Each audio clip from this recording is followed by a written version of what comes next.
ಸ್ನಾನ ಮಾಡುವ ಸಮಯದ ಮಹತ್ವ ತಿಳಿಯೋಣ.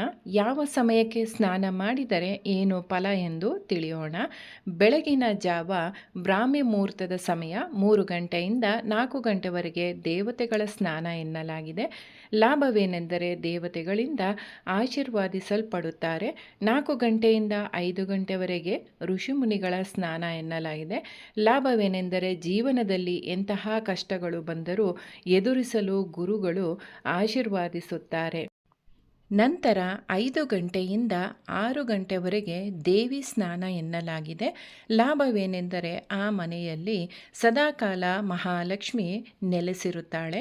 6 ಗಂಟೆಯಿಂದ 8 ಗಂಟೆವರೆಗೆ ಮನುಷ್ಯನ ಸ್ನಾನ ಎನ್ನಲಾಗಿದೆ. ಲಾಭವೇನೆಂದರೆ ಜೀವನದಲ್ಲಿ ಆಯುಷು, ಆರೋಗ್ಯ, ನೆಮ್ಮದಿ, ಯಶಸ್ಸು ಲಭಿಸುತ್ತದೆ.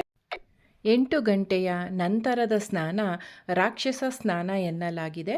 ಲಾಭವೇನೆಂದರೆ ಆ ಮನೆಯಲ್ಲಿ ಸದಾಕಾಲ ಜಗಳ, ಅನಾರೋಗ್ಯ ಸಮಸ್ಯೆ, ಹಣಕಾಸಿನ ಸಮಸ್ಯೆ, ಸಾಲಬಾಧೆ, ಸಂತಾನಹೀನತೆ, ಖಿನ್ನತೆ, ಪ್ರೇತಬಾಧೆ, ಶುಭ ಕಾರ್ಯಗಳಲ್ಲಿ ಅಡಚಣೆ, ಎಲ್ಲ ಕೆಲಸಗಳಲ್ಲಿಯೂ ಅಡೆತಡೆಗಳು ಉಂಟಾಗುತ್ತದೆ.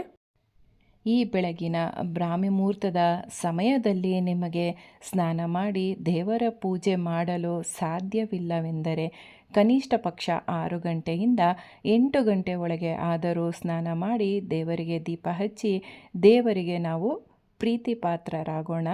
ನಮ್ಮ ಮನೆಯಲ್ಲಿರುವ ಕಷ್ಟ, ನಷ್ಟ, ತೊಂದರೆಗಳನ್ನು ಹೋಗಲಾಡಿಸಿಕೊಳ್ಳೋಣ. ಇದೇ ರೀತಿ ಇನ್ನೂ ಉಪಯುಕ್ತವಾದ ಮಾಹಿತಿಗಾಗಿ ನನ್ನ ಚಾನಲನ್ನು ಸಬ್ಸ್ಕ್ರೈಬ್ ಮಾಡಿಕೊಳ್ಳಿ. ಧನ್ಯವಾದಗಳು ಸ್ನೇಹಿತರೆ.